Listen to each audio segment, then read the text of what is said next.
good evening everyone. And now we're going to talk about the current trends and issues in the hospitality and tourism industry. And I'm going to report the six suggested to have a bright future of tourism and hospitality. And first is early retirement. So in early retirement, so at present years, current na years is mas daghan people na kanang nag-early retirement is because sa ages or sa service nila sa ilahang work. But kanang bisan pa retire na sila, naghapon sila madawat na pension or benefits, especially sa mga nagtrabaho sa government. So the more people ang kanang na early retirement, so the more people na chances na kanang mo travel around the world. So mo na siya ang benefits sa tourism and hospitality industry. Then number 2 is longer lifespan. So the more population sa mga older people is the more ang mga people na maka-travel. So ang benefits ani sa tourism and hospitality industry kay maka-offer sila ang isa ka establishment para sa mga older people, like kanang mga activity or like spa treatment ning ana para sa mga older people na mo travel kay, so mo na siyang naghapoy benefits na makuha ang tourism and hospitality ana na mga tao. The next is shorter work week. So in the past years, ang ang work jud nila is kanang 6 days a week or kanang 1 day la ilahang kanang vacant or rest day. But in karon na present days is mas kanang 5 days sa isa ka week lang siya. So mas advantage siya karon kay mas kanang daghanay ang vacant ang mga tao, daghanay kanang rest day sila. So nana sila kanang chances na maka-travel or to have a vacation.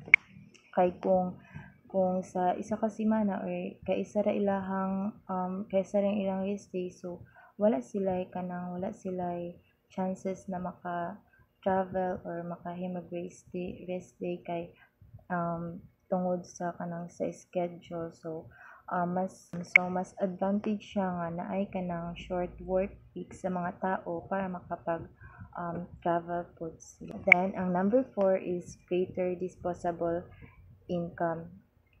So mas advantage siya na sa isa ka household is kanang more 2 or more ang kanang mag-earn og money. So para the more earning, so the more pud ang inyong maipon kay para pag abot sa time na kanang gusto ninyo mag-travel as the fit or kanus is mahimo ninyo kay it's because naman mo'y enough na money para i-spend sa inyong product or service.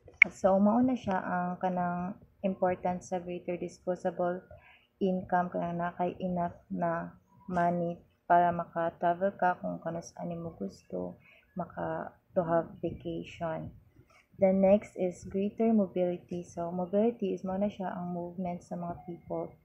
So kung may improvement sa roads or transportation is mas more kanang daghay mo travel kay mas kanang mapadali ang ilahang pag-travel sa mga tao. Dili na kay siya kanang lisod bitaw i-travel kung naay improvement sa when it comes sa transportation. So mao po na siya ang importance sa greater mobility para mas daghan pud ang naigana mo travel or to have a vacation kay comfortable naman ilahang transportation na ilahang gamiton para makapag-travel. Then the last one is smaller family. So smaller family is kanang one pud siya na suggested para na ay bright future ang tourism and hospitality. It's because kung small family lang is mas the more nga maka-travel sila kung kanang asa nila gusto. It's because kanang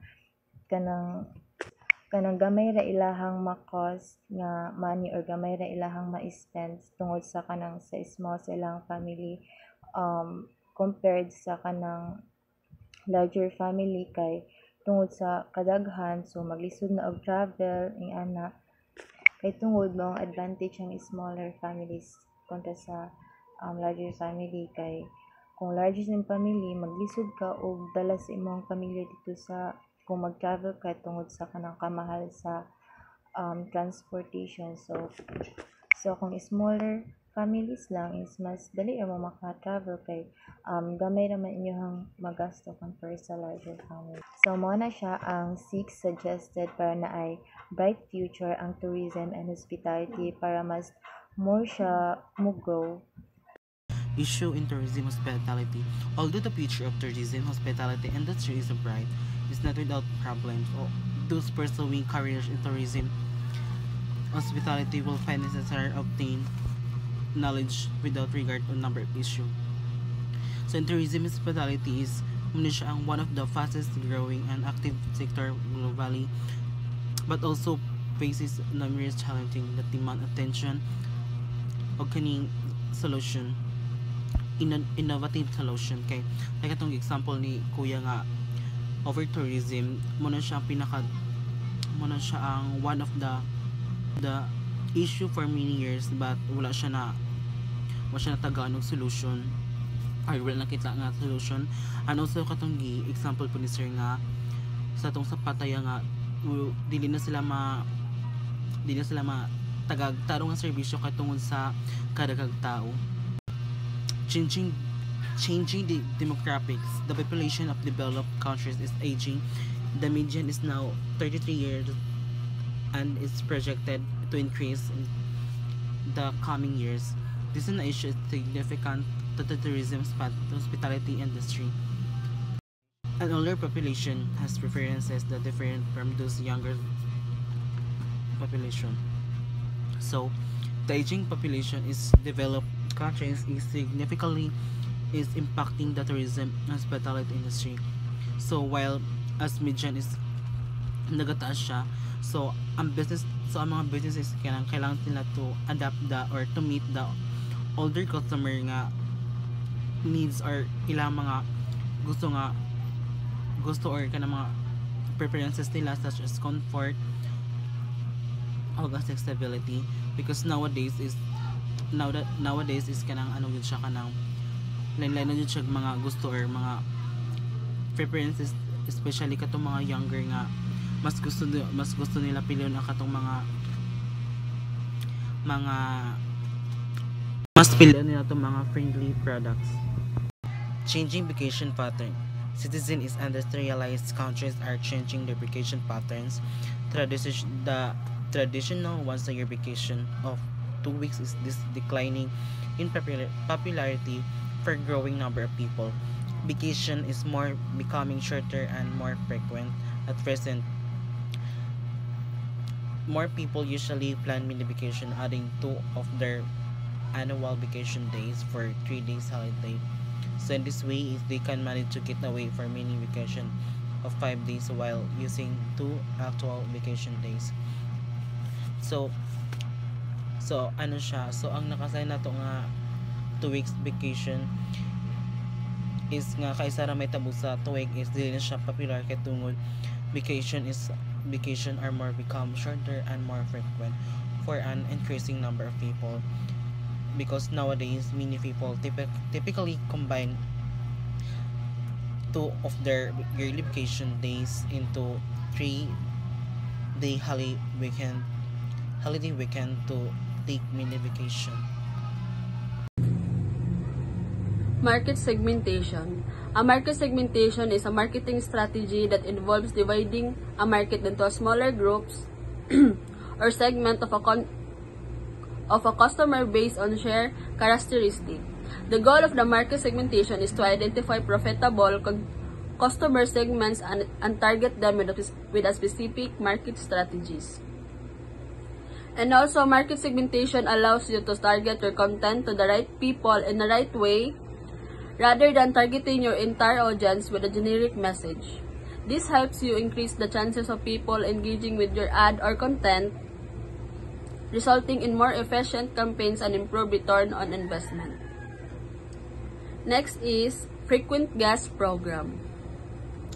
A frequent guest program, also known as a guest loyalty program, is a membership program that offers rewards to guests in exchange for their continued use of hotel, airlines, or club, or auto club. A frequent guest program is a marketing strategy that rewards customers who regularly purchase or engage with a brand. Frequent guest programs are often used in hotel industry where members can earn points or hotel stays, redeem them for free nights or room upgrades. Next is maturation in segment of the fast food industry. Emphasizing establishing growth, innovation, and adapting to changing consumers' preferences, along with exploring new markets and engaging customer experience. Maturation in the fast food industry is important because it allows fast food chains to adapt to changing consumer demands and market trends. And lastly is consolidation in the commercial lodging. Consolidation in the commercial lodging industry is a legal strategy where hotel companies combine form a larger organization. This allows company to centralize operation, share resources, negotiate better deals, and improve operational efficiency.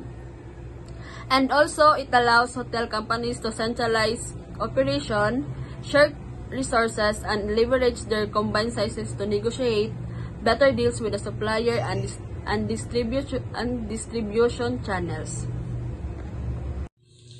Legal issues. It involves combines of regulations for laws, standards, and necessary for local information.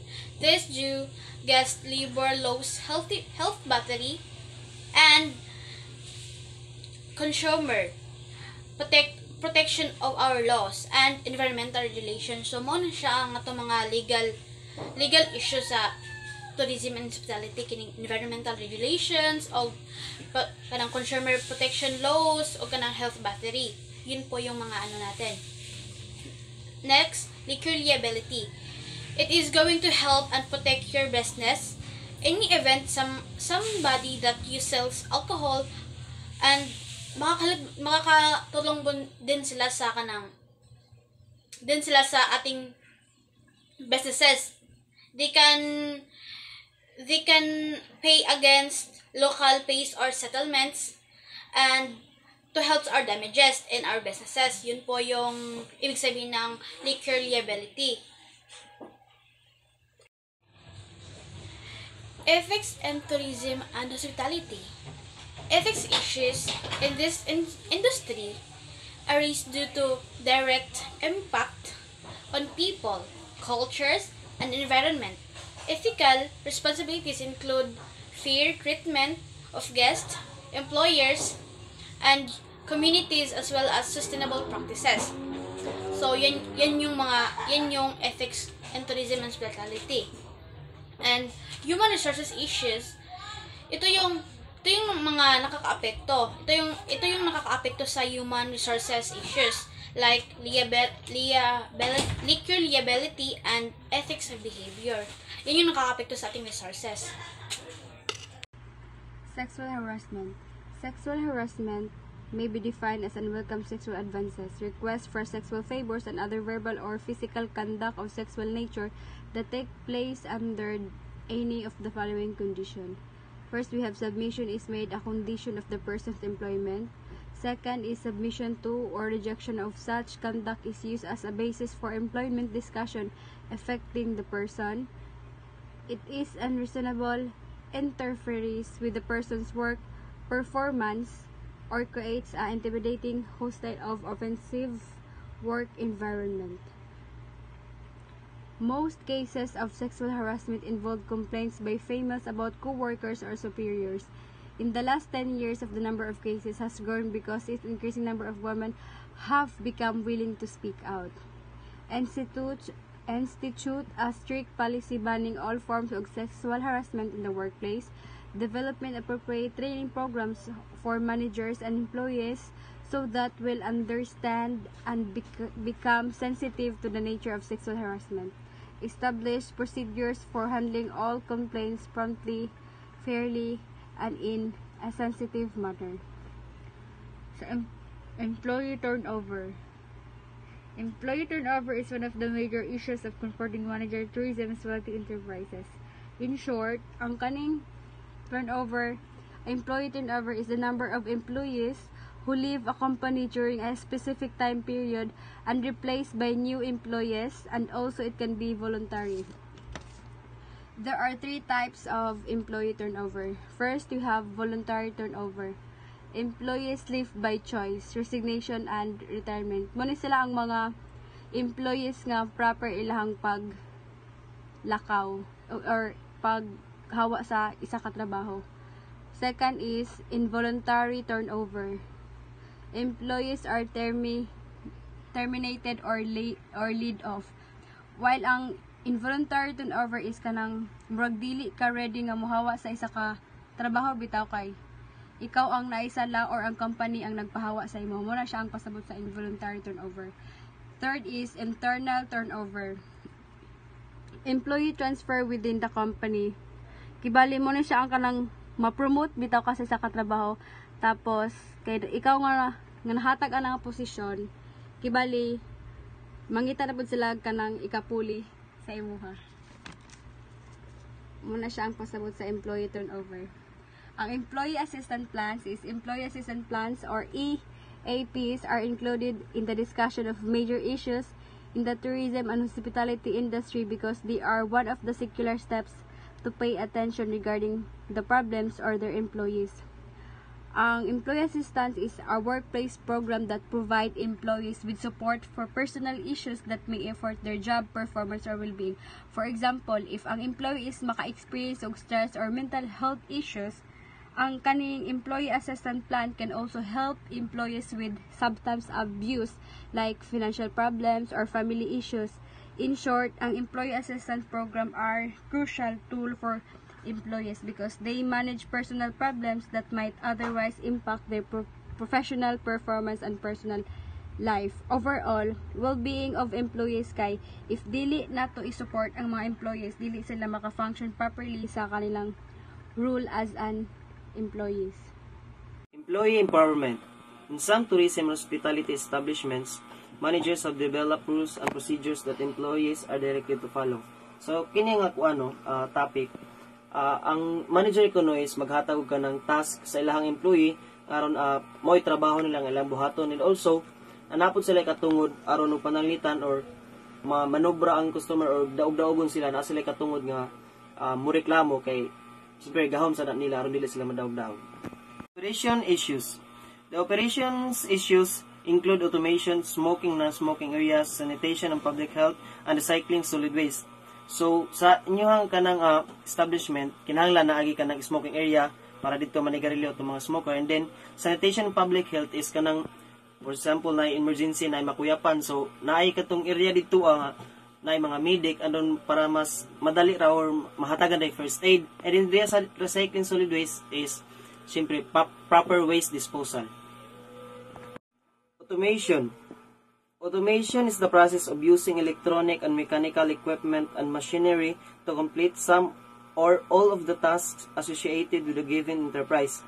So, ang automation ko na is katong mga robotic or mechanical equipment nga moray mo trabaho sa kanang buluhaton, like for example, kanang factory sa tuna.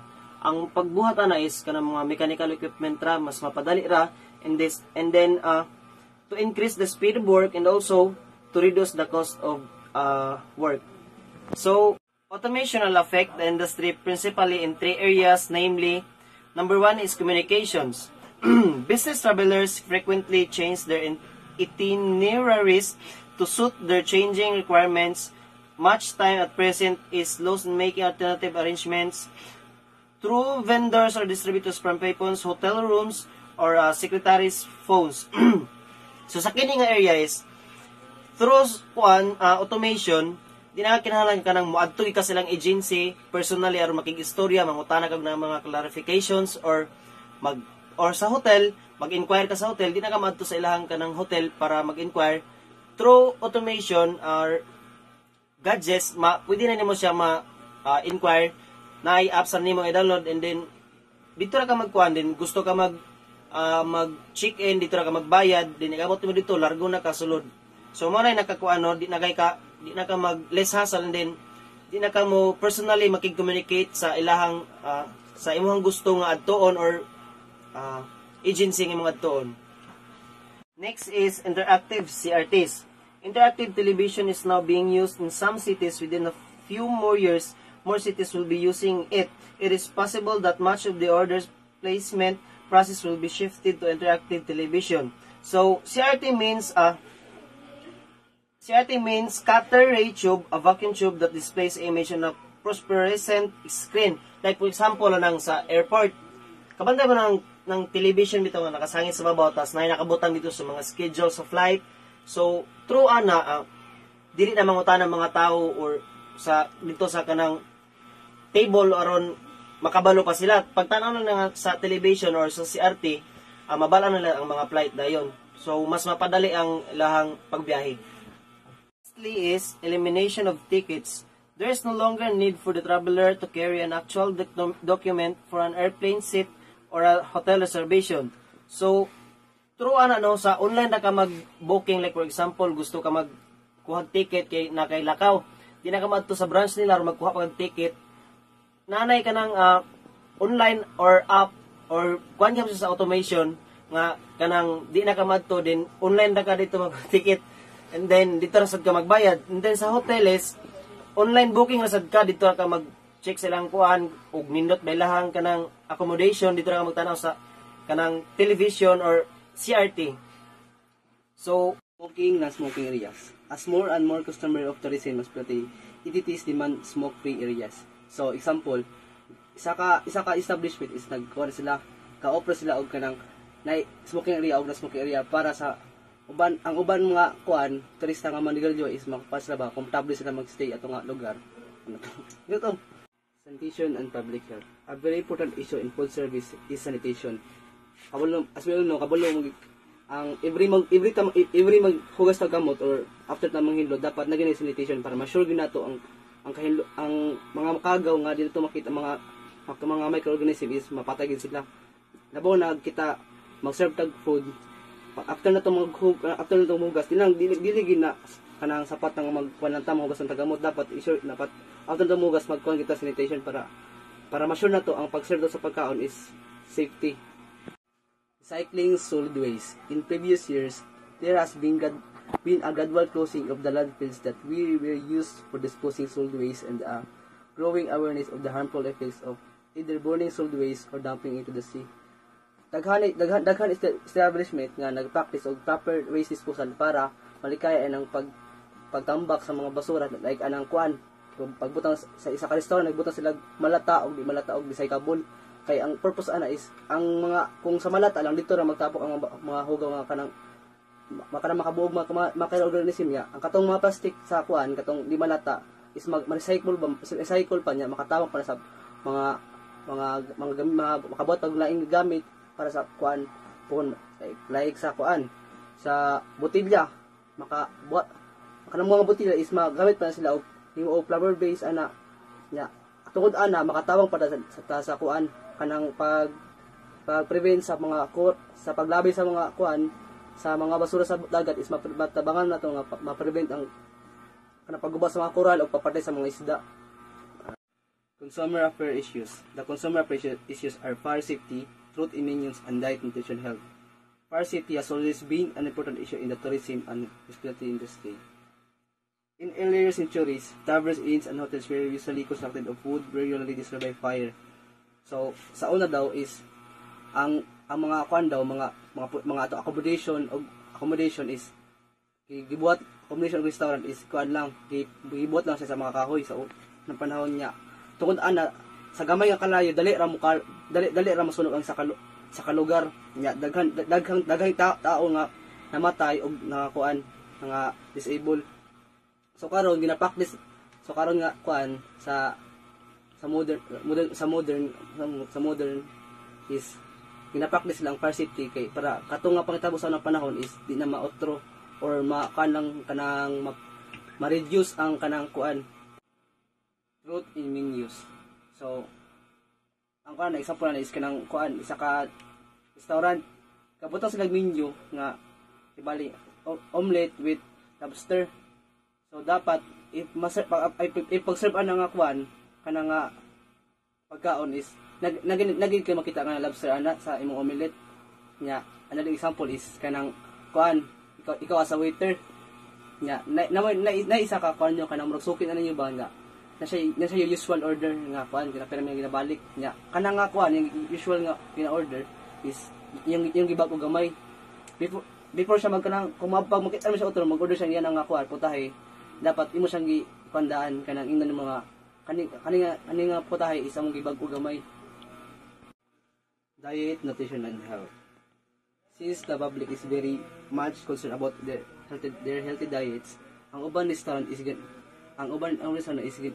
ina-adjust nila ang ilang mga pag menus para sa mga tao nga health conscious or mga katong nag exercise kanang nya para ang purpose nila is para ma-attract tong mga health conscious people sa ilang restaurant. The future of tourism and hospitality. The World Travel and Tourism Council forecasts that travel and tourism will grow at 40% to 50% in the next 10 years. Number 1. Increased speed and shopping use of internet in developed country. Increased internet speed and the use of the internet for shopping have led to change in the shopping and banking landscape. For example, ang increase is kanang mas madali kay nanay Shopee, Lazada, mas makadali og order og dali ra pud sa moabot. Number 2. Extended rates in less developed countries. Extended rates in less developed countries can refer to a variety of effort to help this country improve this access to information market and technology. Ang kaning uban country kanang kailangan sila tabangan sila kay para mas mo-improve pa sila ang ilang market and technology. Number 3. Improve security of personal information. Improve security of personal information. Create unique password that are combination of letter, number, and symbols. Avoid using password that are easy to use, like your birthday, that you can use password manager to keep track of your password. Number 4. Robotic labor sources. Robotic is a branch of engineering and computer science that involve the conception, design, manufacture, and operation of robots. The objective of the robotics field is to create intelligent machine that assist human in variety of ways. Number 5. Reservation system with more sophisticated views activated artificial intelligence. Artificial intelligence is AI. Plays a significant and transformative role in managing and optimizing hotel booking system. Kaning AI is mas madali na to book sa hotel kay na naman tay AI, CC o uban pa. So number 6. Improve navigational system for rental car. This device can combine GPS navigation Wi-Fi. Kaning rental car is mas madali sila og kuan kay na may GPS, mas di sila makuan, mas dali sila makaadto sa ilang adtuan kay naay Google Map naman og dili na pud sila moagi og kanang mga traffic nga dalan. Number 7. Electronic entertainment venues in rental car and on planes and cruise ship. Cruise ship is enhance the travel experience for passenger. Pareha ng bus na sila TV para ang mga pasahero dili sila layon nga samtang gabiyahe sila kay na sila gitanaw ug uban pa. Number 8. Upgraded internal personal digital assistant for operation. Upgraded internet personal digital assist for operation is upgraded personal assistant PDEs that have been improved with additional software, memory, or connectivity. Number 9. Marketing mass customization is a marketing and manufacturing technique that allows companies to produce